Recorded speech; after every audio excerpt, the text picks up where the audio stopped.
Four receivers right. Thompson to the left. Milan's going to throw. He's got time. Throws. It's intercepted. It is intercepted by the Tigers. Steven Brogan picks it off for LC, and that's going to wrap it up with 59 seconds to go. Liberty Center is going to head to the regional championship, it looks like, against Milan Edison.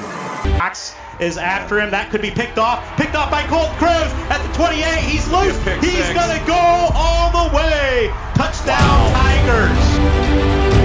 On the ball, he fumbled. He fumbled the ball. Antwerp's there. Antwerp's got it. Season essentially for both football teams. Both football teams. Yep. Jefferson 34, Antwerp 33. Antwerp going for 2 in the win. Ball's on the right hash. 2 receivers each side. Different formation from what they had. And see if they try to roll Ultimus. They've got a man out there to the left. Now they'll motion. And now Ultimus will keep it on a QB run. He's near the goal line. Is he in? He is.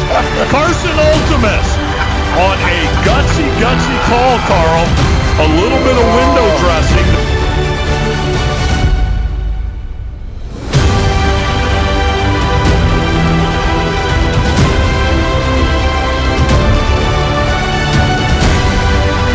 Get it on the jet sweep to the short side. Up the sideline. Sam McCaffrey. He is gone. Touchdown, Ottawa Hill.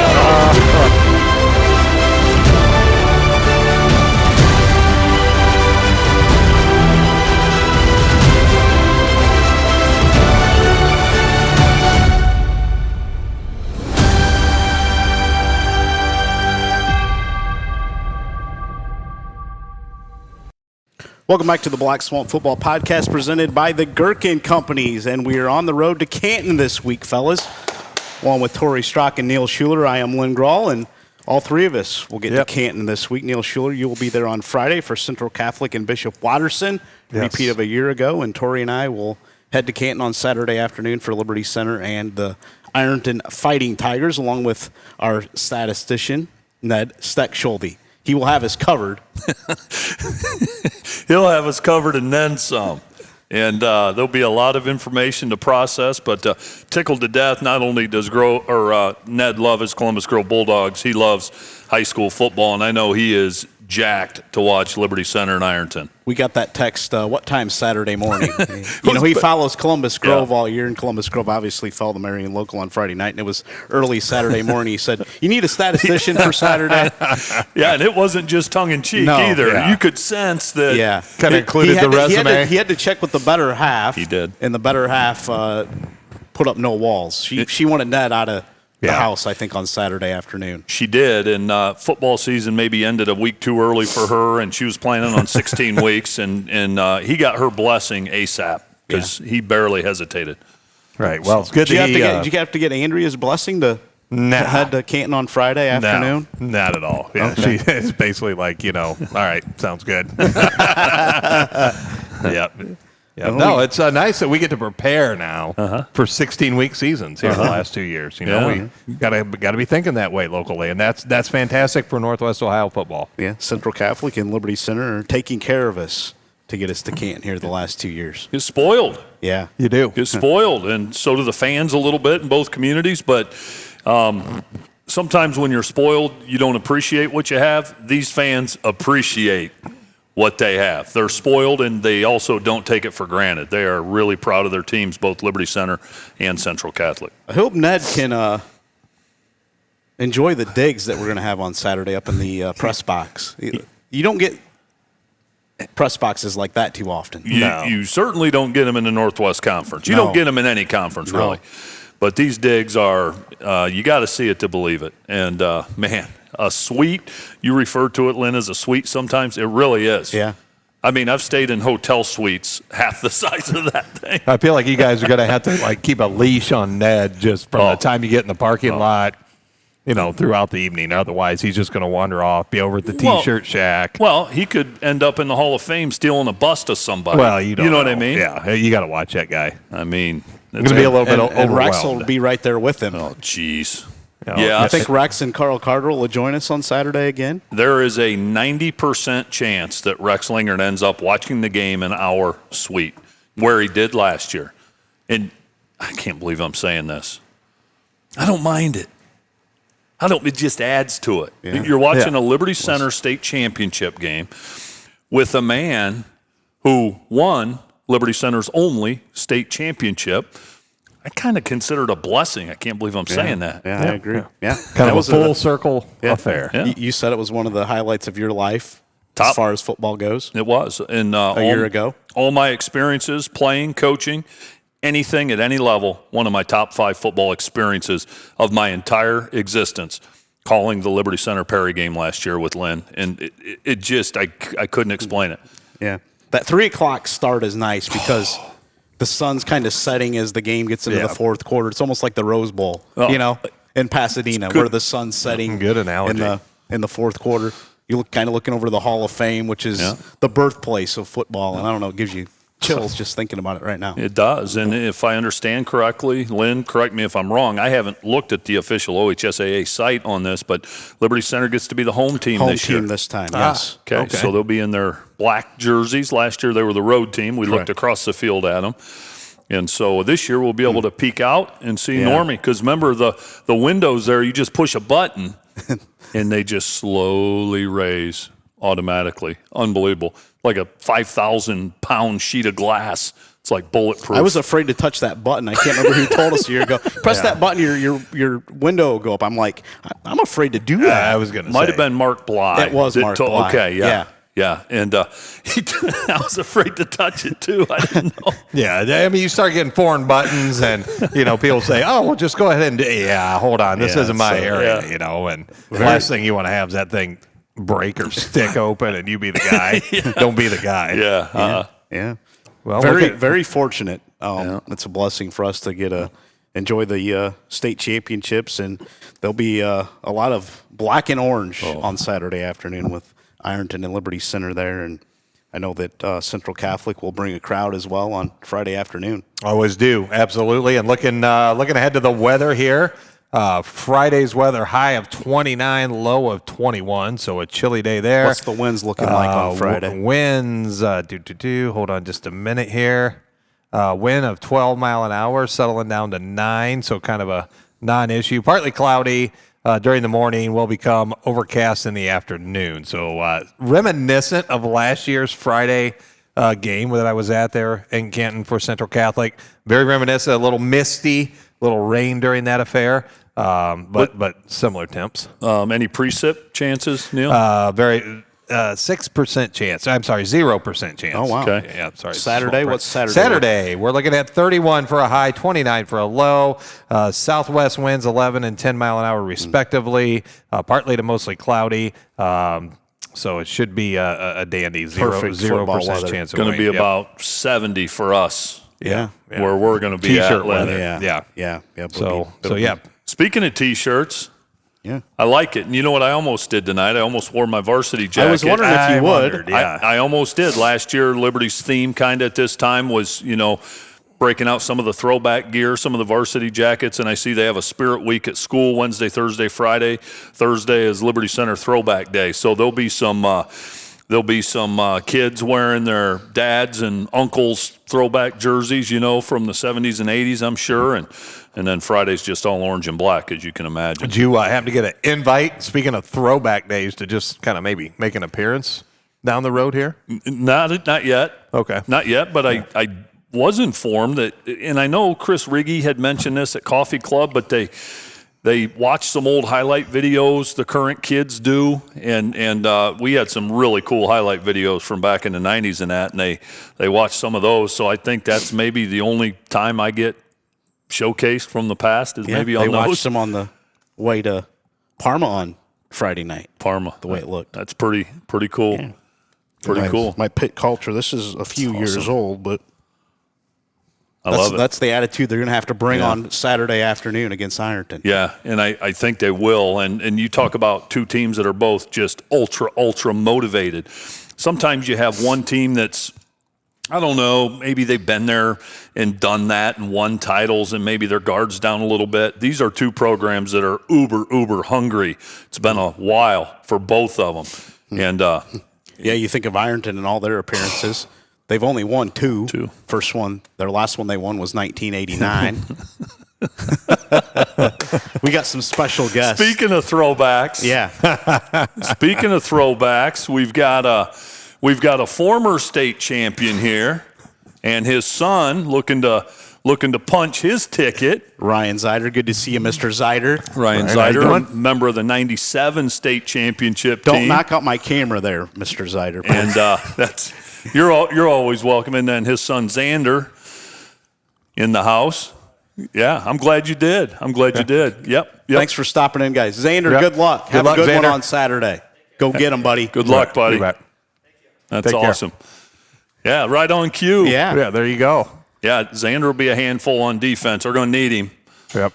They're going to need him, get some pressure on the quarterback, and I'm sure Xander will spend some time in the Ironton backfield, if I had to guess. He'll probably do some blocking for that backfield as well. He'll do some blocking. Probably not going to throw him the ball, but Coach Moeller, maybe throw one to Xander this week. Yeah, get that white screen in, or even. Do you think he's got the hands for it? His dad did not. I know they attempted they threw one to him in Canton a year ago against Perry, and it was just kind of out of his reach. Yeah, that's right. I mean, it was a fastball. Yeah. And it just they weren't able to hook up, but just see him on a little inside run fake and a little pop to Xander. Maybe a little hook and ladder. He's waiting for his opportunity. Yeah, I think he is. Waiting for his opportunity. I think he is. Let's take a break, come back, and talk about the state championships coming up later this week in Canton, guys. Who says a college degree is the only path to a fulfilling career? At the Gerken Companies, we offer rewarding livelihoods with or without a degree. Gerken provides a generous benefits package, continuous training, top-notch equipment, and a culture that rewards effort. We're looking for rock-solid performers to help build and reinforce the region's infrastructure. Whether you have construction experience or are just starting your career, apply now at gerkencompanies.com/careers. Huge thank you to the Gerken Companies for being the title sponsor of our football podcast this season. This will be our last one of the playoffs. We'll do our awards podcast at some point down the road, but this will be our last kind of in-season podcast before we do our postseason awards that we will hand out like we did a year ago. It's a little bittersweet. I think there's times when you're ready for it to be over, but then I'm going to miss it. Yeah, I know it. It's you spend, we've become accustomed to this the last couple of years, and so it's fun. We have a good time. Never a script, as we always say on Rise and Rewind. Never a script. None of this is scripted, and we have a good time. And Lynn, you said it. Thanks to the Gerken Companies, man, they have gone above and beyond. They've been awesome, and Glenn and Greg Badenhop, American Freedom Energy, Grandma's General Store, not only hosting us, but doing things like, upgrading our desk and just really anything we need. Glenn and Greg make it happen, so thanks to them too. Well, and all of our sponsors, which are long and numerous. You go through the preseason magazine, you see them all there. Man, couldn't do it without them, and we're definitely grateful and appreciative of all of them. Yeah, for sure we are. All right, guys, we're going to start in Division I. That game is Friday at 7:30. Olentangy Liberty versus Moeller. Moeller favored by 20 by Ohio Fantastic 50, and according to Cal Preps, Moeller is a 35-21 favorite in that matchup. Moeller's 14th state appearance. They're 9-4 in state finals. After 3 straight years of losses in the state semifinals, Moeller is in their first state championship appearance since they won back-to-back titles in 2012 and 2013. So the Crusaders back trying to get on top of the Division I World Junior quarterback Matt Ponatoski, a Mr. Football finalist. Olentangy Liberty previously were 0-3 in state semifinals, so they broke that streak, beat 3-time defending state champion St. Edwards last week at Mansfield's Arlen Field. As we go into the Division I state championship on Friday night at 7:30. Moeller a pretty heavy favorite according to the odds makers. Can the Crusaders climb the mountain again for the first time since 2013? Yeah, well, one of my questions, what will Olentangy Liberty have in the tank after slaying the giant, Lakewood St. Ed's? That's always a daunting task and takes a toll on you sometimes, but They're 13-2. They've done a lot right this year. So if we're picking, I got to go with the odds makers. I like Moeller. I just think I think we talked about them from the very start of this thing, and no reason to think any different. One thing to note with this Olentangy Liberty team is their schedule and the schedule that they played this year, especially in the playoffs. Beat Upper Arlington, who's 10-3. Beat Pickerington North, the proverbial power, who's 11-3. St. Ed, you mentioned. And then their regular season, they beat Glenville, beat Hilliard-Davidson. These are all big-name programs who have seen deep playoff runs in the recent past. So you want to talk about a team that's built to take on Moeller. It's this Olentangy Liberty team. That said, I agree with you, Tory. I think Moeller is just cut a little bit different. I think that they've got the tools to get it done, and I think they will.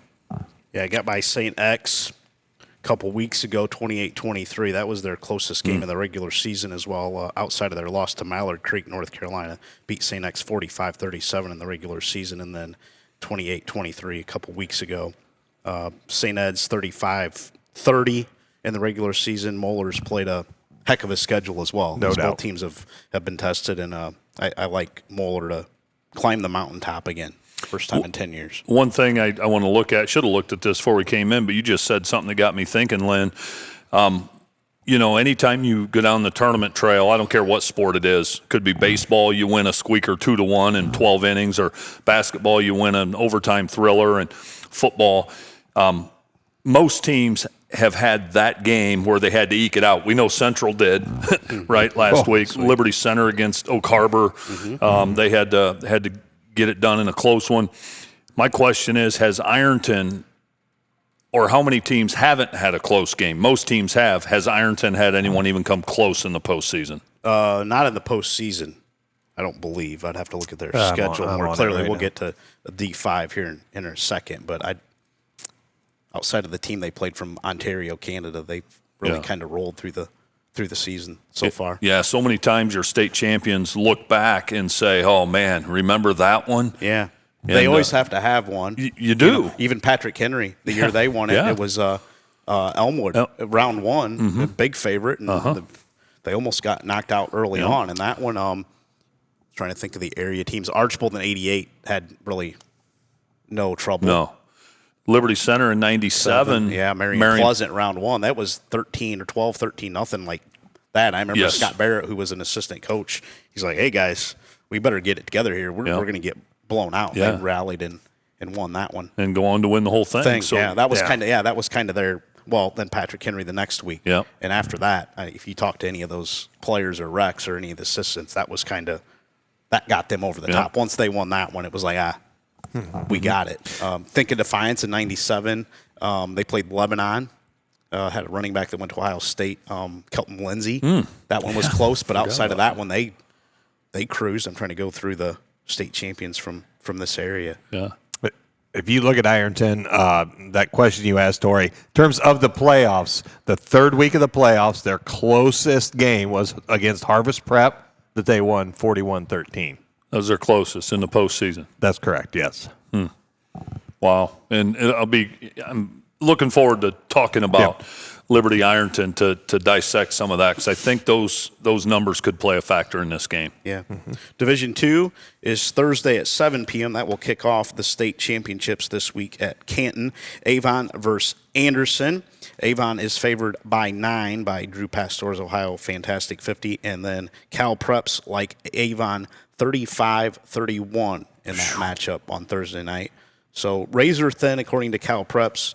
Fantastic 50 likes Avon by a little bit more. Avon 0-1 in state finals, had lost to Hoban in 2017, 18, 2020, 2021, and last year before finally beating Hoban last week to get to the state championship. Quarterback Nolan Good, Mr. Football finalist, he's committed to Kent State. They have an awesome offensive lineman, Jeremiah Kelly, committed to Cincinnati, and then they have a DB that's a junior, Jacob Weatherspoon, who has 17 offers.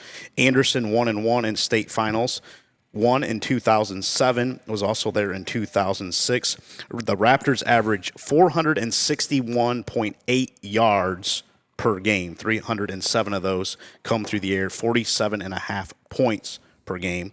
Senior quarterback Justice Burnham has thrown for 3,986 yards, so he's 14 away from 4,000 this season, 41 touchdowns. He's also ran for 725 yards and 15 scores. And then they have a senior receiver by the name of Trace Jalik. I'm not certain on how to pronounce his name. 101 catches, 1,882 yards. He has close to 2,000 yards receiving, and 20 touchdowns on the season. You know, Avon's schedule, unbelievable. Wins over St. Ignatius, Canton McKinley, Glenville, Avon Lake, Hoban last week, Wadsworth, who had an outstanding year. So on paper, their schedule jumps out to you a little more than Anderson's. And so Avon, I think, is a team of destiny. Wow, 5 times fallen to Hoban short of, and how many titles could they have had? Because Hoban won several of those. Yeah. And so finally, I think it's their year, man. They're not going to let this slip away. But Anderson's 15-0. They got the offense to do it. Yes, they do. From a local perspective, Avon 2 weeks ago beat a Highland team that put Anthony Wayne on a running clock. Right, so that tells you what you need to know about Avon, and then to overcome Archbishop Hoban, like you said, they're 35-10. Not only did they, it's not like they eked one out after losing for 5 years. They handled them last week. What that tells you, Neil, is in some divisions the gap is just massive. Absolutely. Like you brought up a great point. Medina Highland put a running clock on Anthony Wayne, who was undefeated. Right, NLL champion, and then they get smacked by Avon. I mean, that gap is huge, and especially in Division II. Jeez. Yeah, but then you flip over, and we talked about close games, and what does that mean? And do you build grit? Do you build resilience? How does that show up when you need it to? Looking at Anderson's last 2 weeks. Beat LaSalle 28-21 2 weeks ago, beat Big Walnut 28-24 last week. So this is a team that's been tested, has answered, and delivered to get where they're at. That said, for me, Avon seems like the destined team this year.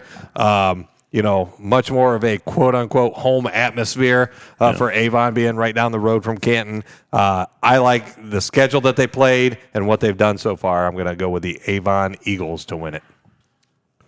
Yeah, Mike Elder, one of the top coaches in all of Ohio. Boy, he's a genius. I know, talking to Coach Dempsey over the years, when they've played Avon, it's a nightmare. This guy just has all kinds of stuff schemed up that you have to prepare for, and I think it's Avon's time. I do too. I think they're on a mission to get it done, and I think they'll win the Division II state championship this season. They've been right there. Yeah. I mean, have been in that hunt now. It seems like perennially. Yeah, they have been. They have been 15-0, have not been beaten so far this season. Going to take a break, come back, and talk about Division III, where Columbus, Bishop Watterson, and Toledo Central Catholic are getting ready for a rematch from a year ago. Hard-working individuals have been the heart of the Gerken companies for generations. Together we construct the highways and infrastructure that strengthen our communities. Gerken is seeking rock-solid performers. We offer generous benefits, continuous training, top-notch equipment, and a culture that rewards effort. Want to be part of something big, steady, and stable with room to grow? Whether you're experienced or just starting your career, we encourage you to apply at gerkencompanies.com/careers. Ready to hit the links? Grab your clubs and head to White Pines Golf Course at 1640 County Road 2 in Swanton. White Pines Golf Course has its couples tailgate coming up on September 7th with a 5:30 p.m. start, and a Folds of Honor scramble on September 14th at 1 p.m. For a tee time or to sign up for their events, call 419-875-5535 or visit whitepinesgc.com. Also, sign up for their early membership of $885 or $796.50 for seniors 55 and older. Early membership is play now, and greens fees are covered for the rest of 2024 and all of 2025. When you play White Pines Golf Course, the experience will exceed your expectations. Welcome back to the Black Swamp Football Podcast presented by the Gerken Companies. All right, Division III, local team playing there, Toledo Central Catholic matching up against Columbus Bishop Watterson. This game is Friday, 3 p.m. Neil Schuller will have full coverage for us at this one on Friday afternoon. Neil, looking forward to your coverage. I know you'll do a great job. Watterson, 7th state title appearance, won state titles in 2002 and 2010. Junior quarterback Drew Belisari, 123 of 204 passing, over 2,000 yards, 29 TDs, 5 interceptions on the season. Senior running back Zach Weber, 192 carries, 1,733 yards, 23 TDs. He paces that ground game. Belisari also can run it, 670 yards, rushing 13 scores on just 83 carries this season. Senior Jake Ulenake, 51 catches, 560 yards, 7 TDs. Leads a nice group of receivers this season. Belisari's father is former Ohio State defensive back Greg Belisari. His uncle is former Buckeye quarterback Steve Belisari. Well, and you mentioned Ulenake, as in it. Jeff Ulenake, also a former Buckeye. Yeah, Greg Belisari that's his father, Jeff is. Yes. Yeah, Greg was a stud linebacker for the Buckeyes. He was tough, and so this kid's tough, even though he's on the other side of the ball. He's tougher than nails. Central Catholic, 7th state title appearance. Obviously won the last two, 2023, 2022, also in 2014, 2012, and 2005. Trying to become the 9th team to three-peat in the state of Ohio. Irish guided by 25th year head coach Greg Dempsey, 266 career wins to just 54 losses. Tyler Morgan leads that outstanding running attack, over 1,400 yards, 15 TDs, and then Anthony Sylvester, 93 rushes, 607 yards, 13 TDs, and then receiver Preston Frizel up to 740 yards, 10 touchdowns on 39 catches, the big one a week ago to beat Youngstown Ursuline in that matchup. Yeah, you look at Central Catholic in terms of a team that has been tested this year. We go back to, that Week 2 Whitmer game, 27-17. That game was in doubt really into the fourth quarter. Detroit Catholic Central the following week, their lone loss of the season. But there's been times throughout the season that they've had to overcome some adversity. Fox at quarterback going down, Ali Badoun having to step up. This team has had to go through a little bit more than maybe these past two Central teams. And then I go right back to, and it's like, but they've been rolling through the playoffs. Well, this last week they did not. And I can tell you that was a game where a cold night anywhere in Northwest Ohio last week. But you look at that, Ursuline drove first two drives, ended in field goals, each of them, to make it 6-0. I want to say there was maybe 4 to 6 minutes left in the first quarter. You go from that point in time to 33 seconds left in the game before there's another score period, which is Central Catholic. So a lot of turnovers, hard to hold on to the ball on a cold night like it was. A lot of ball played between the 30-yard lines. If you're not a pure football person, I think that was a game that you probably watched and thought, man, it's cold and this is an incredibly boring game. But, man, there was a lot of storyline, a lot of defense played in that game. And the thing that jumped out to me, and I know I was texting with you guys after the game, what was – at no point in time on Central Catholic sidelines did you see a team that had any doubt at all but what the tide was going to turn in that game. They kept confidence, and Ali Badoun connects with Preston Frizel at 33 seconds left in the game to tie, and then the pressure of having to have an extra point to go ahead. Nailed it right down the uprights, and then lo and behold, Ursuline gets the ball back, drives down to the 34-yard line, so you got a 44-yard field goal for the win. It goes wide left. Central advances on by far their closest game that they have had in probably 3 years. So the thing that jumped out to me was the resilience of Central Catholic and the play of their defense this past week. I think that's going to serve them extremely well in this rematch against a Watterson team that returns a ton of talent, especially on the offensive side of the ball, has the ability to strike quick, will play sound, solid defense. Both schedules are What I would tell you comparable, you might look at the regular season schedule, the records of the team they play, and say, well, Central had a little bit tougher of a regular season schedule, and I can't necessarily argue that. But in the postseason here, Bishop Watterson has done nothing but get it done, as they have for 15 straight weeks. They are undefeated, and they're back for a reason. So I am tickled to be back. I think it's going to be a tremendous matchup. Obviously, a grudge match if you're Bishop Watterson, right? Got to the gate last year, couldn't close it out, finish as runner-up. They're looking to, split this series, while Central's looking for rare air and being only that 9th team in state of Ohio history to three-peat. 27-7 a year ago. Was it closer than that? It was closer than that in the first half of that game for sure. Central opened up in the second half, but I tell you what, watching that first half, really almost the first 3 quarters of that game last year, it was an in-doubt affair and back and forth. I remember you saying that at that time. You look at Bishop Watterson's schedule. One thing that stands out, I would agree, I'd give Central the edge in regular season strength of schedule. You look at that playoff win against, at the time, a 13-0 Steubenville team, beat them 37-7. They also have a common opponent, Watterson does, with Ironton. They both played the Jackson Ironmen, and Watterson beat Jackson 34-0, and Ironton beat them 51-13 during the regular season. So for whatever that's worth, kind of give you some perspective there.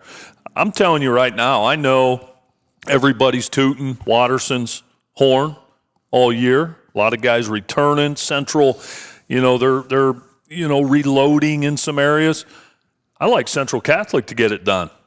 Watterson to get it done. Favored by 11. Yep. By Ohio Fantastic 50, and Cal Prep says Watterson winning 21-20. A little bit of a toss-up in Cal Prep's estimation. Yeah, I do. I'm not just like throwing it and seeing if it sticks. I do. I like Central in this game. The schedule Central plays, Neil, you talked about the adversity they've had to overcome. Not that Watterson hasn't, but I like Central to get it done. Could be something like last week where it's just a slugfest and they got to find a way at the end. But I like Central Catholic to break Watterson's heart one more time. I really do. I do too. I picked against Central a week ago. You've got the Irish, do you? Yep. Going back to Central Catholic. Yeah. Can't go wrong. Yeah. I do. I think they get it done. It ain't going to be easy, but I think it's going to be a tight game. Too. Something in the 20s. Yeah. Maybe a field goal decides it or something late. But I don't know. Greg Dempsey's got some kind of magic. Mm-hmm. There's – and when I make this statement, Watterson obviously there last year, it's not a mistake that Central gets to the spot that they're at. It's great coaching. It's great focus. It's getting the team to believe and get, laser focused in on a common mission. Central's been here. They understand it. Coach Dempsey will have the task at hand firmly in front of them. And, I think that if there is a team that's going to be prepared for what's ahead, it's the Central Catholic Fighting Irish. Here's one for you, Neil. A little trivia question. I had an outstanding football team in 2009 at Napoleon. We got knocked out in the regional championship game of the playoffs. Who knocked us out? Central Catholic? No. Columbus Bishop Watterson. Is that right? 6-3 at Donnell Stadium. They had a defensive lineman nose guard that was going to Iowa, and trust me, he was a handful. He was a handful. Beat us 6-3. We had an outstanding team, and so I've never forgiven Watterson. That was part of my picking Central there. I'm still a little bitter. Yep. It's still fresh. Sure. Yeah. It was only 2009. Yeah. Right. Yeah, it's not that long ago. Not that long ago. No. Just shy of 2 decades. Yeah, well, follow Neil Schuller on Friday. He will have full coverage for us at the state championship on his Twitter account. If you don't follow Neil, I don't know why you don't. You should. I want to say one more thing in that vein there. I'm always so impressed. Neil, you do such a great job with your post-game coverage and in-game everything. But the post-game, hats off to Greg Dempsey. Okay, the guy's going for his 3rd straight state title, and he's getting pulled in a million different directions every Friday night, and he always takes time to do a post-game interview. Yep, that absolutely. says something about his character and his respect for people that are trying to cover his football team. Hats off to Greg Dempsey for that, man. Yep, always generous with his time, and it's always great seeing him, and I really appreciate his Tory, his generosity with his time. Mm-hmm. And it's one of those things that sometimes you're among 5, 6, 7 interviews or more. Or more. And he knows he knows where I'm at. I usually have the white banner that you see in my post game interviews, and he'll know where to find me, and I just let him take care of what he needs to, and never doubt that he'll come over. He always does. Always does. Yeah. Yep. Thank you, Coach Dempsey, and best wishes to Coach Dempsey and the Irish on Friday afternoon as they go for their third straight state championship as they're in Division III again this season. All right, Division IV, Saturday, 7:30. That will wrap up the state championship festivities in Canton. Sandusky, Perkins, and Gnadenhutten, Indian Valley will lock horns. Perkins is favored by 12, according to our Ohio Fantastic 50, and Cal Preps likes Perkins 31-28. Perkins has kind of lived on the edge here the last couple weeks at least, and if you go back to the Napoleon game, that was 35-21 in a close encounter. Beat Ontario 28-21 in the regional final, and then knocked off Ted Ginn Sr. and the Tar Blooders at Glenville a week ago, 13-11 in a game that got a lot of media hype with some things that were said kind of on each side of that matchup that we discussed on Rise and Rewind. This is Perkins' second trip to state, first since 1999 when they won the state championship. Indian Valley had never won a regional title before this season. Now the Braves are looking to continue their historic season on the back of junior running back Grady Kenzie. The junior has 3,017 yards this season, not career, this year. Wow. And 45 rushing TDs in 14 games. Perkins, they got some dudes as well. Senior running back Isaac Bunce has rushed for 2,316 yards, 32 touchdowns. Braylon Collier, who is headed to Michigan State, 76 catches, 1,216 yards, and 22 touchdowns. I think, Indian Valley is one of those schools we talked about on Rise and Rewind, Neil. They're synonymous with basketball, and so this is special for them. They've had a heck of a year, their schedule strength. They've beaten some teams with solid records, but not a lot of perennial powers in there. Here's what gets my attention. They beat Cincinnati Taft last week, who the week before knocked off Kettering Archbishop Alter. Now, if you know football in this state, you know that Alter's a perennial power. Taft beat them, and Indian Valley beat them. So Indian Valley's a real deal, and Perkins is too, for crying out loud. Perkins is a very complete football team, but I think Indian Valley finds a way and gets it done in a close one. I really do. I agree. I think they do too.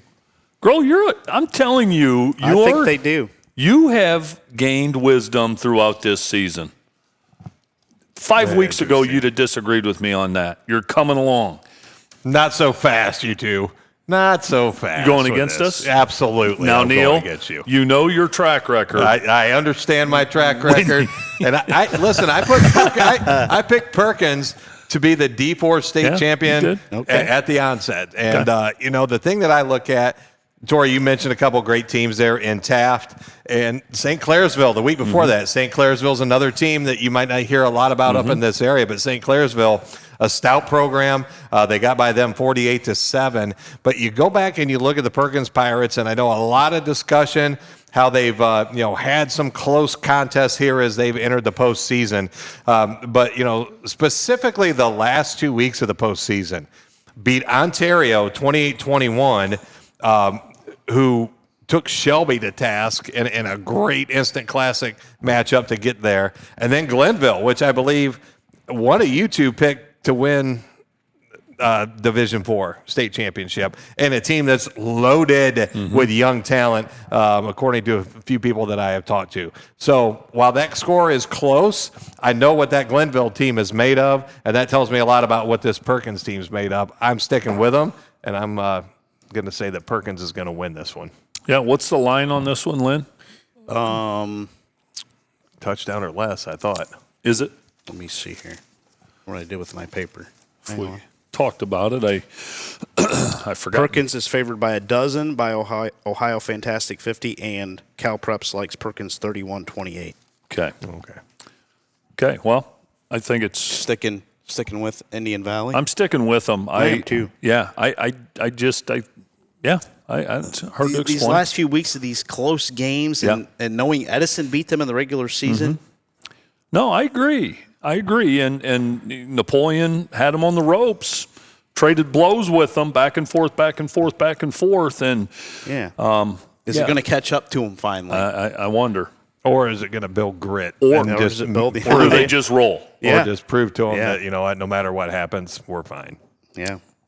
Find out. That's the game after the game we're covering, Lynn. That's correct. Yeah, that's correct. That's the finale, is it not? Saturday night. Saturday's games are, I want to get a ticket to all three of those. Yeah. Well, they're all pretty good on Saturday afternoon. And Kirtland, Coldwater. We'll get to Division 6 here in a little bit, but That's historical powers. A fantastic game. Yeah, this next one we're going to talk about in Division 5 has some of that as well. Going to take a break and come back and talk about Liberty Center and Ironton coming up on Saturday afternoon at 3 p.m.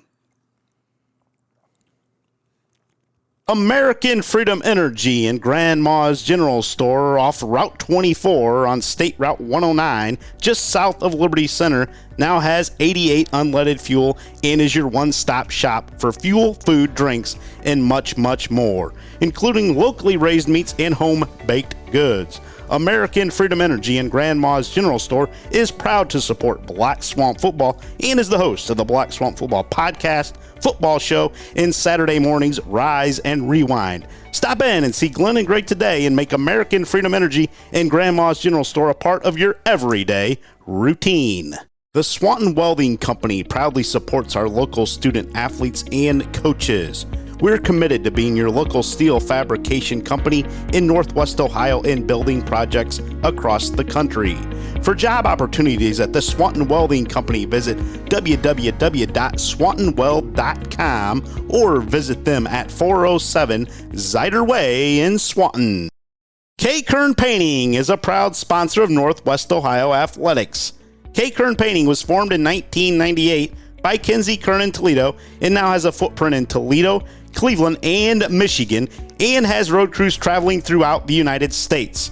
For a free estimate or job opportunities with K. Kern Painting, visit their website at kkernpainting.com or call 419-351-1250 or stop by their Toledo location at 211 North Reynolds Road. KK Collision is a leader in the auto repair industry that has been servicing Northwest Ohio's auto needs for over 27 years. We offer a fast and reliable repair option that stands above the competition.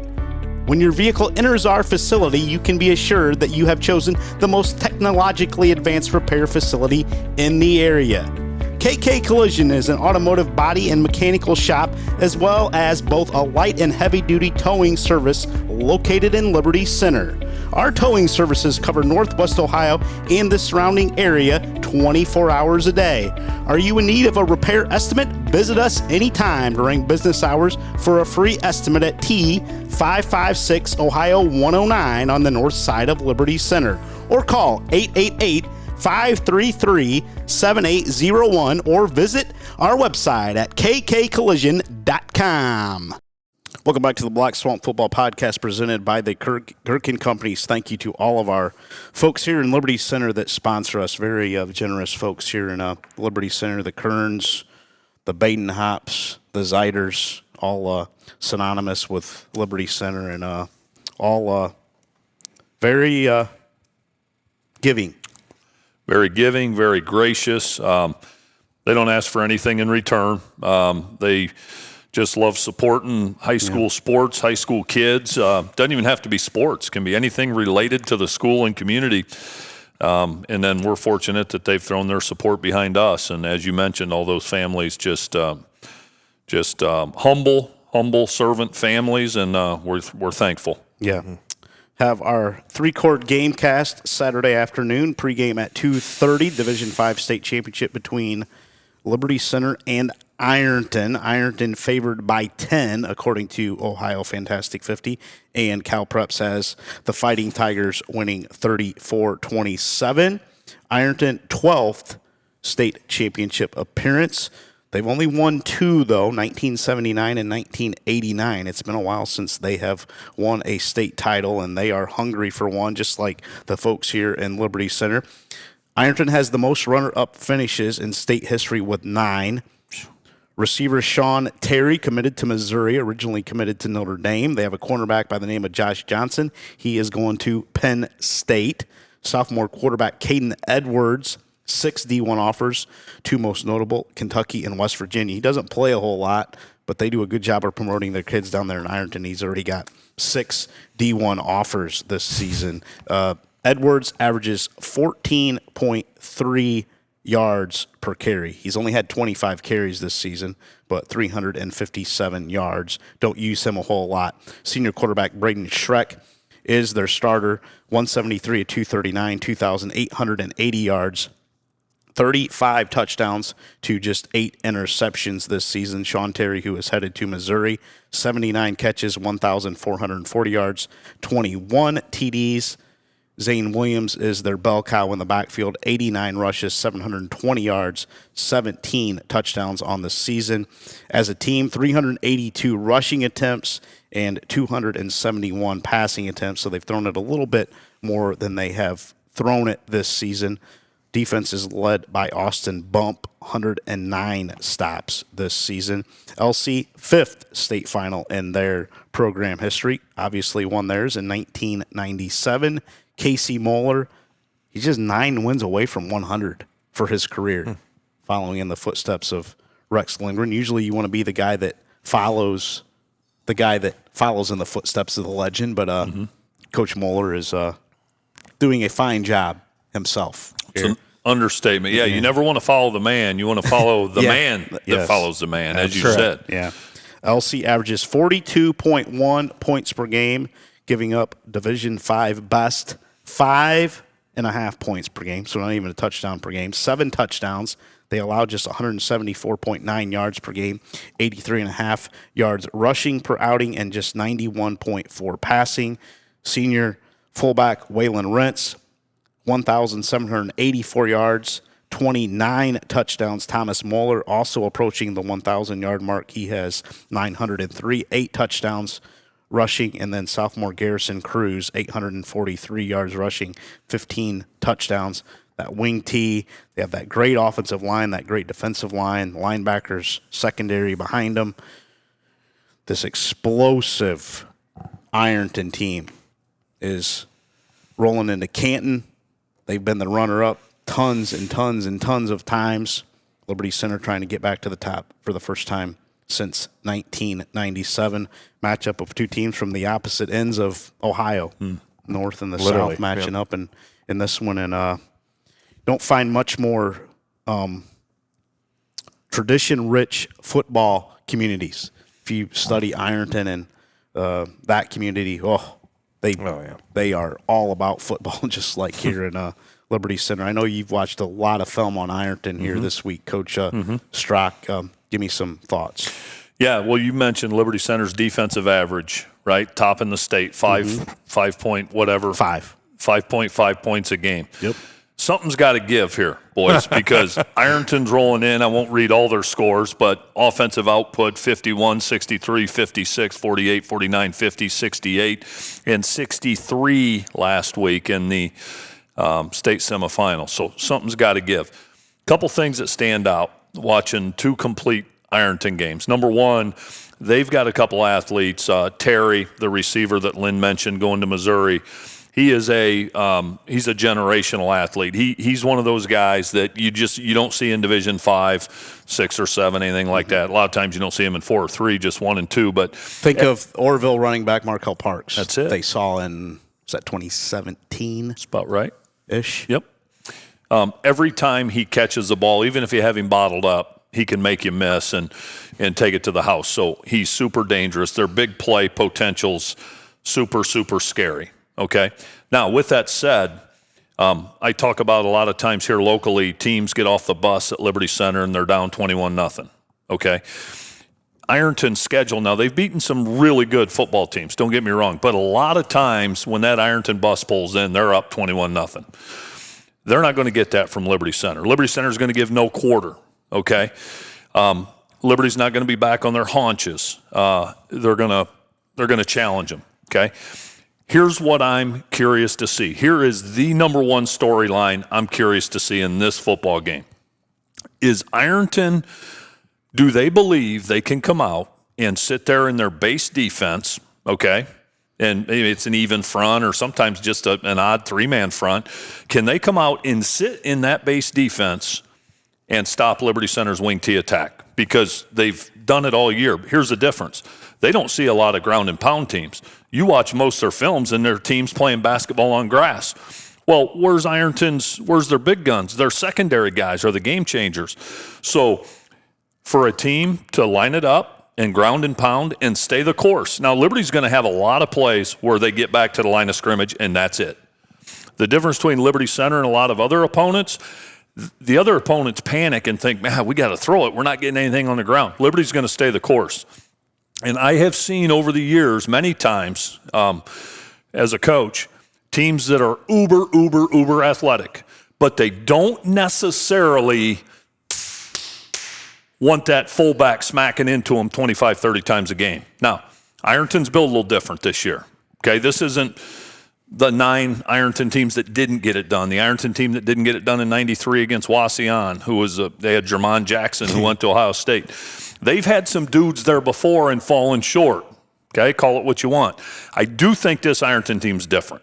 Okay, and mentally, emotionally, I think they're going to be ready for battle. But I am curious to see through 48 minutes if they can stand up to Liberty Center's pounding, because this will be one of the better lines they've seen. This St. Francis, New York team was big and imposing. They looked like a Division I college team up front. But what'd they do? They went 4 wide, 5 wide, and threw a bunch of bubbles and things out there and let their skill guys just tee off on their receivers. And then when they would run, it would be an inside zone with these big guys just kind of trying to wall them off, and Ironton just using their speed to get downhill. Liberty Center's gap scheme, running traps and powers and things like that, right? Negates some of that toughness up front. It's just, I can't wait. If Ironton tries to play just in their base defense and doesn't load up the box, I'm telling you right now, Liberty Center is going to move that football on the ground. You watch and see. Well, the thing, I'll tell you, in my opinion, where this game's going to be won and lost, as are many, are in the trenches. Mm-hmm. Can Ironton's defense, line up against the offensive line of Liberty Center and bottle up that run game? Because if you force Liberty to pass, now that's a different dimension that Liberty hasn't had to use very much this year. And with the skill of their secondary, that could get dangerous really, really fast for Liberty Center. Can they do that? On the flip side of things, can Liberty's O-line line up and hold Ironton's D-line and their attack and their physicality and speed and all those things? I think the trenches are going to be key to this and seeing what happens over 48 minutes. I agree with you, Coach. I think it's going to be a bell-to-bell affair and a battle of wills in this game. I think the biggest key for Liberty Center defensively, and this is the elephant in the room, and I guarantee you Casey Moeller and company are preaching this to the kids.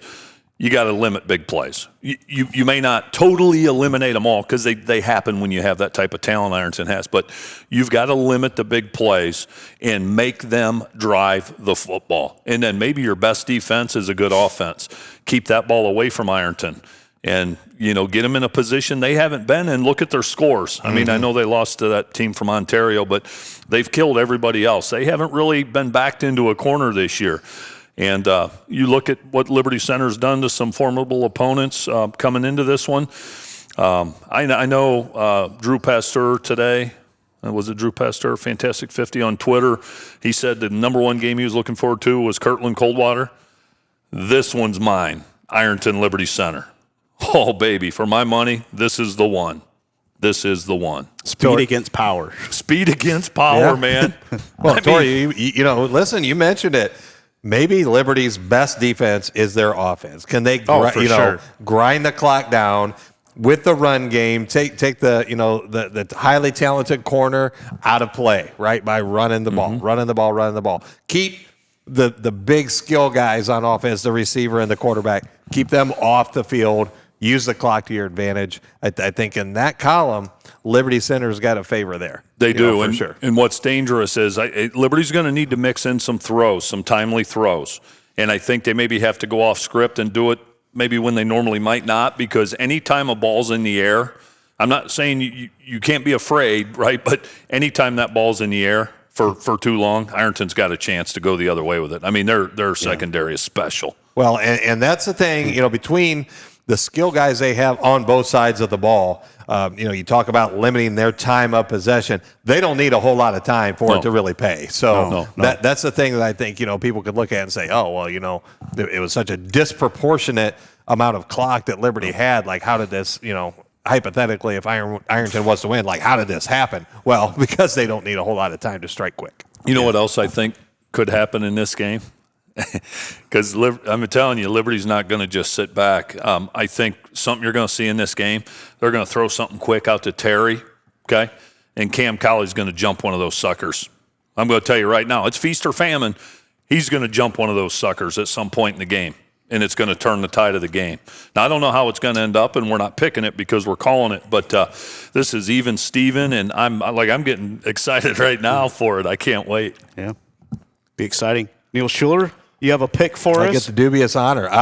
Listen, I agree. I think this is a razor-thin game. It's going to be really interesting. Ironton has not seen a team the likes of Liberty Center on their schedule this year at all.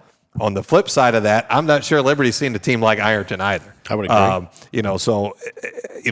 Hats off to Liberty. I think that the schedule, particularly here in the postseason, Liberty Benton, Oak Harbor, Edison, South Range, that is a gauntlet to get them. What they did the last 2 weeks has been absolutely darn impressive. Yeah, so to get them where they're at right now with that postseason schedule is special, without a doubt. Yeah, you look at Jackson, their score against Bishop Watterson and Ironton. They put up 34 on Jackson and Bishop Watterson. Well, Ironton put up 51. I know, and you can't overlook that. 41 on Harvest Prep. Yeah. I mean, Harvest Prep has some dudes that are athletes. Yeah. But, Liberty Center is going to be happy gaining 4 yards all day. Are. And does Ironton get tired of defending that? And Lynn, that's you nailed it. That I think is the storyline to this game. And I think if you're Liberty Center, you don't want any big plays. No. You'd rather have 15 play drives where you're getting 2, 3, 4 yards. I'll tell you what, and here's the thing in this game, if you're Liberty Center, you would rather, if you run a run play, you'd rather have it get 7 and be 2nd and 3 than get the first down and have it 1st and 10. Yes. Sure. You can steal an extra play or two there and get the first down. In Ironton, have they been? I mean, there may be a quarter in that game where they get a possession. Yeah, could be. Or not. Yeah, right. Yeah. And then they may score on that. Yeah, I mean, no. Right. Yeah, how many? Exactly. Yeah, how many times are they going to? How many times? What can you limit Ironton to? I don't think you can go into the game if you're Liberty Center and say, we're going to, hold them to 14 or. Yeah. I mean, they're probably going to get theirs. Yeah, and another element that I want to mention real quick, because I know we need to move on. Special teams. We know how. Yeah, both sides. Both sides, and Cam Colley a week ago. Absolutely, he's a game changer, and so. Is somebody going to make a big play in special teams? Liberty Center's coverage units are some of the best I've ever seen, and Ironton's are pretty nasty as well. So something's going to give there. Somebody's going to gain an advantage. We saw Walker flip the field against Edison a couple weeks ago with his punting ability. But do you have to be kind of careful punting the ball to some of these Ironton skill guys? Do you try to angle it out of bounds, keep it away from them? Do they have a gadget play in the special teams? Yeah, if Rex Casey tried one a couple weeks ago, and was it the Milan Edison game? They had a fake punt. Yeah, and just came up short, right? Snapped it to the up back, I think. Came up a little short. But if Rex Lingren's snooping around practice this week, he used to carry a whole toolbox of gadget plays around with him. Yeah, I mean, how many gadget plays does Casey have in his back pocket for this moment? I bet he's got some. Yeah. Well, and the thing is, and Tory, you mentioned it, if you're a Liberty Center fan and you see the punt unit come out on the field, guarantee you're going to be gripping the arm rails on your chair because this Ironton team has got dudes that can flat take it to the house in a hurry. And I know that Liberty is great on coverage, but you just don't see Missouri and Penn State guys. No, no. These are guys that are covering what what you normally see in Division 5. What it takes them 5 steps, these guys are covering them in 1. Yeah, they are. Correct. Yeah, so they're going to get the ball and go. Yeah. I think it's going to be a tremendous game, Tory. I agree with you. We're going to talk about Coldwater Kirtland here in a minute. I think this is going to be another great one, a classic matchup. I think it's going to be a 4-quarter game. To me, and I know I'm going to be the dissenter around here, but it's not the first time. I think that Ironton has built just a little bit differently than what Liberty has seen this year. Tremendous season by Casey Moeller and the Liberty Center Tigers, but I feel like Ironton's going to get it done. Okay. It's taken state champions to beat them the last 3 years. Yeah, it has. Sure has. Sure, you bet. And if it's going to take that again, if they don't win a state championship. Yes, it will. But we'll have that one for you at 2:30 with our pregame show, and then kickoff at 3 from Canton on Saturday afternoon. Division 6, Saturday, 10:30, kicking off the Saturday festivities in the morning. Coldwater, Kirtland. Coldwater favored by 5, according to Ohio Fantastic 50. Cal Preps has Kirtland winning 30-28. Kirtland will be playing in their 8th straight state championship game, tied for 2nd all-time. Coldwater's last state title was 2020, beat Columbus Grove on the way to that one. 7-7 all-time are the Cavaliers in state title games. Kirtland, 13th state title appearance all-time. They have won 7 of them. Tiger Laverty, 244-20 in 19 years. A quarter of those losses have come in the state championship game. So 5 of his 20 losses have come in the state championship game. No open enrollment. I didn't know this. No open enrollment at Kirtland, where they're at.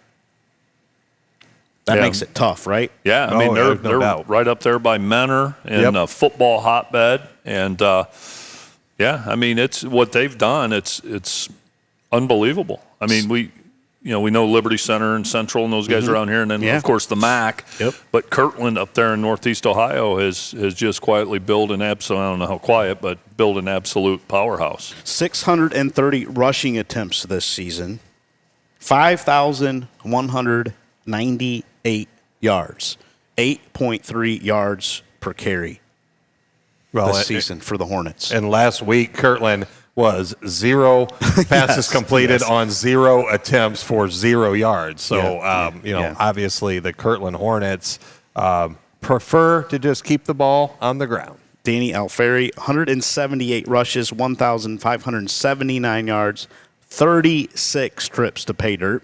Junior quarterback Jake Laverty, who's the son of Tiger, 81 rushes.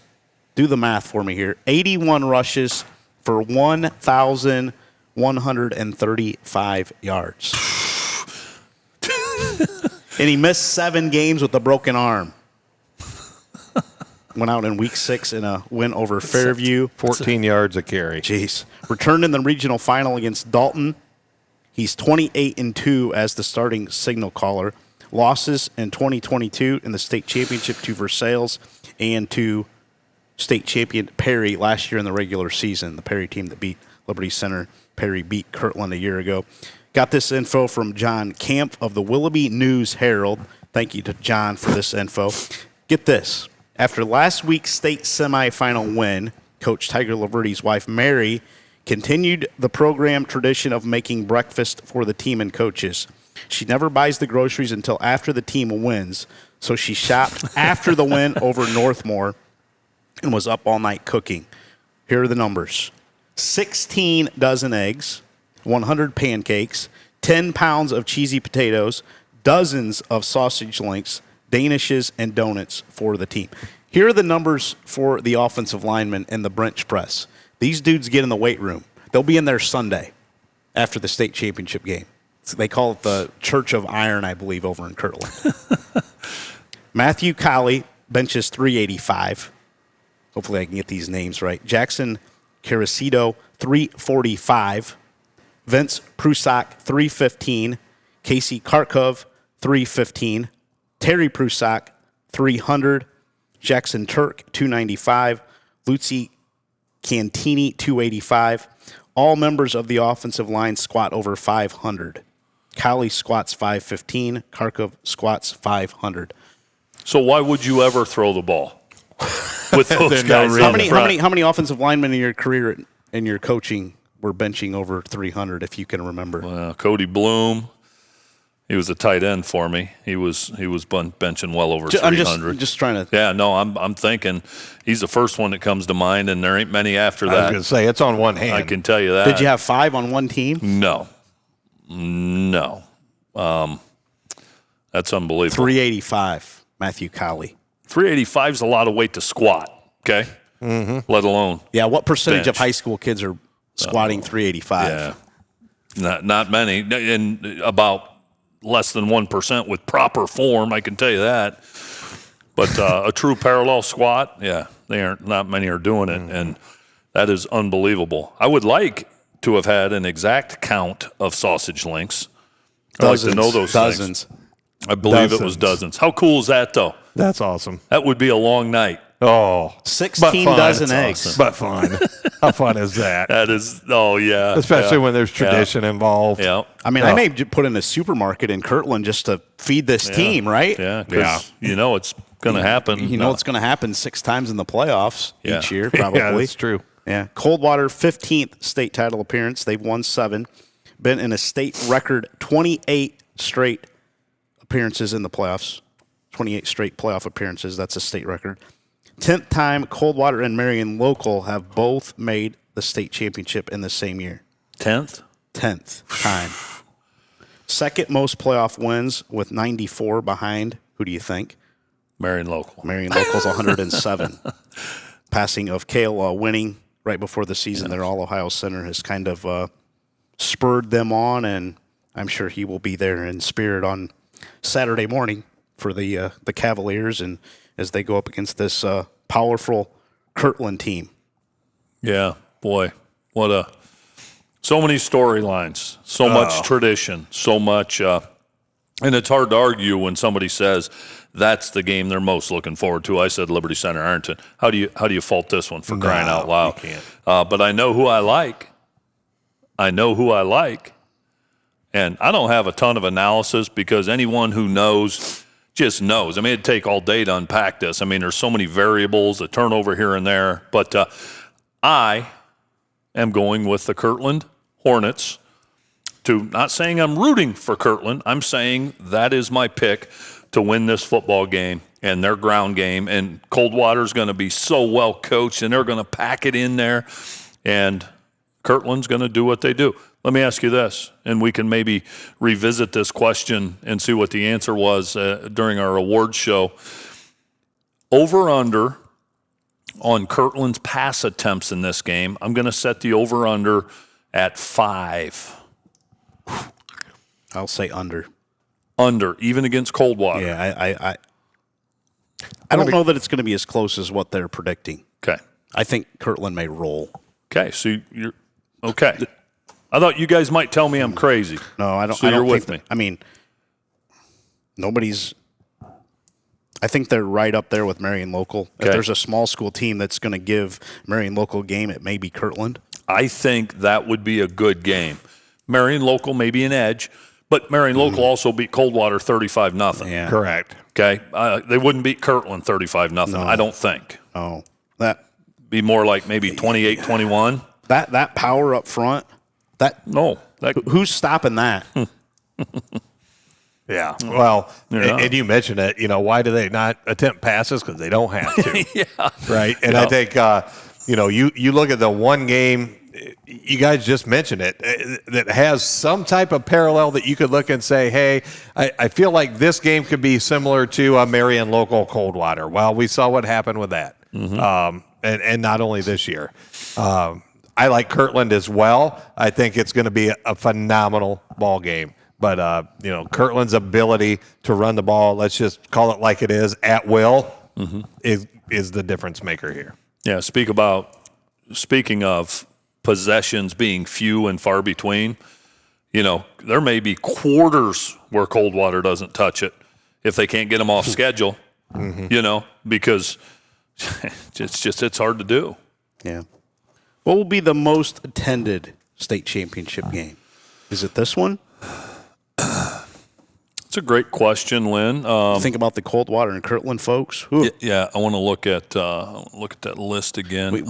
We may struggle to find a parking spot. Division two might. Division two could be well attended with Avon. Its proximity to Canton. Yeah, I guess if you have to go per capita. With these communities, I'd say Liberty Center, Ironton. Okay. I'd say Liberty Center, Ironton. But Coldwater, Kirtland's right there. Yeah. They're right there. And, I'm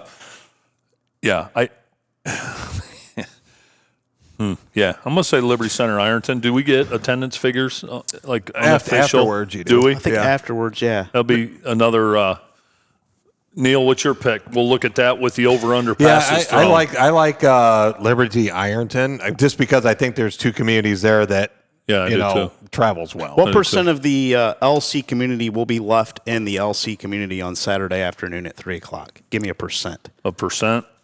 Now, are we talking just in the people that live in the school district? The school district. What percent of the people will be left here, and what percent will be at Tom Benson Hall of Fame Stadium? It'll be 40% will be left. Over half of the folks in the district will be there. And the ones that aren't, some of them maybe have to work, maybe working at Campbell's or working some shift they can't get out of or whatever. But anyone who can and is in good health and able, they'll find a way there. I really believe so. It's going to be that one. In Ironton, I mean, my gosh, they've just fallen short so many times. Mm-hmm. Yep. Years where like there was little doubt they were going to win it, they didn't, and so. But Liberty's equally as hungry. I mean, they tasted it the last two, right on the edge. 2 years ago in the semis, but last year right there, down to the wire against a favored Perry team. Would you say favored? Yeah, Perry was favored. Yeah, and they had a chance. Yeah. And the '93 team was so close. Overtime. Yeah, I won't rehash how it played out, but against Steubenville Catholic Central. got it done. 98 was a little different story against Versailles. That was a beatdown. Yeah, it was. Well, and you look at the slate of this schedule. What you don't have in here is a Massillon like last year, where now that is essentially a home game. And the attendance there was phenomenal. Good point. Yeah, Massillon would fill the place. Oh, zero doubt, right? So I think that you got teams here that there's going to be a lot of parity. So that's going to be an interesting thing to look at. How about the parity in Division 7, guys? Friday, 10:30 a.m. Marion local versus Hillsdale. The Flyers have the most football titles in Ohio's history with 14 already, coming in with 63 consecutive wins after knocking off Columbus Grove last week. Try to make it 6 times that a team has won 4 state titles in a row, which would give their seniors a perfect 64-0 record. Hillsdale joining Indian Valley as the second team playing at state who had never won a regional title prior to this season. 18th state final appearance for Marion local. They've won 14 of their 17. Most state titles all time. Tim Goodwin, 3, 24, and 48. Marion local has allowed 49 points all season and allowing just 136.6 yards per game. Ohio Fantastic 50 likes the Flyers by 44, and Cal Preps has Marion local winning 55-3 in the state final, in the state championship. The state championship was 2 weeks ago when they played Munster for the second time, for those wondering. There's really not a whole lot to say here. The machine keeps rolling, but Hillsdale has one loss. And just for perspective, local fans remember way back Delta in that back and forth affair with Creston Norwayne. Yep. Okay, and Delta just got nipped at the end. And that Norwayne team that Delta took to the wire beat Hillsdale 45-21. That was Hillsdale's only loss. So maybe some local folks can relate to Norwayne Delta. Marion local. If you're Hillsdale, do you know what you're getting into? Yeah, in this day and age, you do, because you see enough film. You don't have to wonder too much when you see Marion local, what that means and all that implies, and you don't have to dig too far before you start to get some pretty definitive answers. And hats off to the Hillsdale Falcons.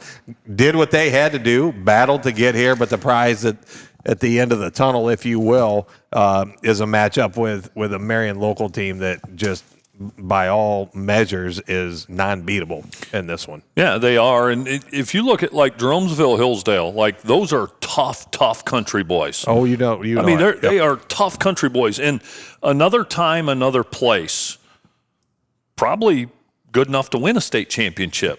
But in this modern day, and the MAC dominance and the stranglehold and the way things are laid out, it ain't going to happen. And Hillsdale, like I said, they're a good football team. Yeah, and I think fairly young, too. Okay. So I think that you'll, remember this name, because I don't think you've seen the end of the Hillsdale Falcons here over the next few years. Okay. All right. Yeah, Marion local, they named their score in this one. I like that, Lynn, that question. Do they know what they're getting into? Well, I mean, no, it's your first state championship appearance. Yeah. You think of Watterson in '93 when they climbed the mountaintop. Yeah. Yeah, and they went up against Ironton. Yeah, and you got aunts and uncles and stuff there in Jeromesville. Like, does Hillsdale think they have a chance? Well, are there people in Hillsdale and Jeromesville that think they have a chance? I think they do. I think they're telling the kids anything's possible if you believe. Well, not anything. Some things, but not anything. None of us are flying to the moon tonight, no matter how bad we want to. What kind of upset would this be? Biggest upset in state final history, and I wouldn't say the biggest upset in Ohio high school football history, because it is a state championship game. Yep. But it would be the biggest finals upset, because there's not one breathing soul outside of Jeromesville, Ohio, and even most of them. Not one living, breathing soul thinks Marion local, there's even a 1% chance they could lose this game. Hillsdale would have to be perfect and everything go wrong for Marion local. And even that might not be enough. Right. I mean, that's how good Marion local is. We saw them up close in person Friday night, and the way they fire off the ball offensively. And then you may get them for a play or two on offense, meaning, 5, 6, 8 yards. And, boy, they shore that up quick, whatever it is. Let me ask you guys this. So you watched that Columbus Grove Marion local game last Friday. Columbus Grove, obviously a great season. We've documented that well throughout the year. Their players, their personnel, Coach Schaefer, everything about them. If that game is played 10 times, does Grove even sniff it? No. As much as I'd hate to say it. No. I think they could play 100 times, and I don't think it would be all that competitive. Yeah, and it's obviously not a slight on Columbus Grove. No, it's at all. It's a and testament. Marion local turned it over, twice? Yeah. It's a testament to Marion local. They're an absolute machine. Yeah. They make zero mistakes. They're like a military force in a way. No, they are. So Marion local turned it over twice last week and won 41-6 against Grove. Yeah. Wow. Yeah, they're and the thing is, Neil, here's the thing about them. I joked with Lynn, their offense spans like 10 decades. Like, they'll line up in the I, okay, and just run the old counter play with a pro set, okay? And then a couple plays later, they can spread you out, and the quarterback can pick you apart like a laser. And then they'll go back under center. On 3rd and 7, under center, pro set, I, handoff, ISO, 15 yards on 3rd and 7. It's kind of whatever they feel like doing. Yeah. No, it really is. They just execute at such a high level. And there's times where like they threw it, and I'm thinking, why are you throwing it here? Well, they just want to work on it. It's in the state semifinal. Yeah. It's remarkable because Columbus Grove was physical. One of the most well-coached teams we've seen all year, and that's all they could do to just hang in there with them. And I think after you watched 2 possessions, you were kind of like, Yep. You knew the outcome. Yeah. Wow. It's crazy. It's crazy. And that Grove team is really, really good. Absolutely. I don't know. I don't know how they do it. I don't either. But Tim Goodwin's doing it. Well, and to think about that, a senior class that's never lost a football game. How about that? And four state championships. You know, it's funny, Neil. That's rare. Lynn and I were on the sidelines, and we're walking on the Marion local side. And, you know, Marion local doesn't have any guys when you look out in the field where you go, oh, my gosh. You know, they don't have any of those guys. But when you walk by them on the sideline, we walked by, they had like an offensive line group meeting there on the sideline. We walked by them, and once you get up close, you're like, okay, they've got some dudes. You know what I mean? Right. They've got some good-looking dudes and some good-looking young kids. Mm-hmm. And I think it bears mentioning again, Lynn, you mentioned on Rise and Rewind, the ball boys. Yeah. Pre-game, Neil, the ball boys. You know, most ball boys are out there and they're chucking the ball, you know, doing 7-on-7 type stuff, seeing how far they can throw it. The Marion local kids, okay, 8 to 11, 12-year-old, they were 4 versus 4. They put the ball on the 1-inch line. And they had a goal line drill going on where they did. And, I mean, they just snapped it and boom, at the goal line. And then it was the other team's turn. Just goal line drill. It was great.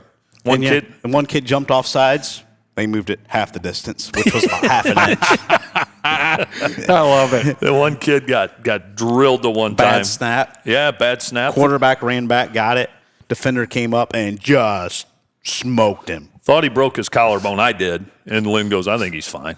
He was just a little disappointed in the outcome, you know? Yeah. And I told Lynn, you know, the parents are up there. And some parents would be like, oh, my gosh. You know, parents are up there going, look at the boys. You know that? Right. And that tells you all you need to know about Marion local. That's what Lynn said Saturday morning. There it is. The definition of why they're good. That was funny, wasn't it? Fantastic. Yeah, it was something to see.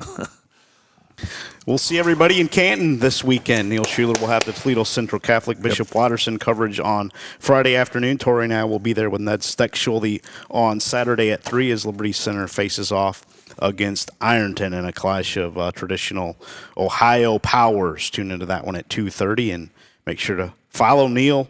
He'll have all the coverage from Central Catholic's attempt to three-peat against Bishop Watterson.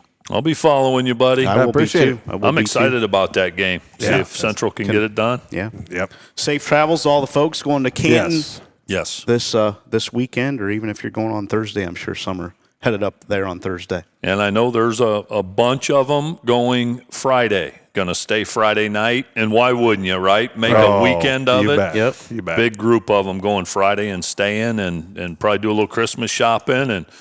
And good for them, man. Take it in. Yeah, absolutely. Have a great week, everybody. We'll be back later on here in the month to wrap up the season with our post-season awards show. Love it. Thank you, everybody, for tuning in this season. Have a great week. We will talk to you again in the near future.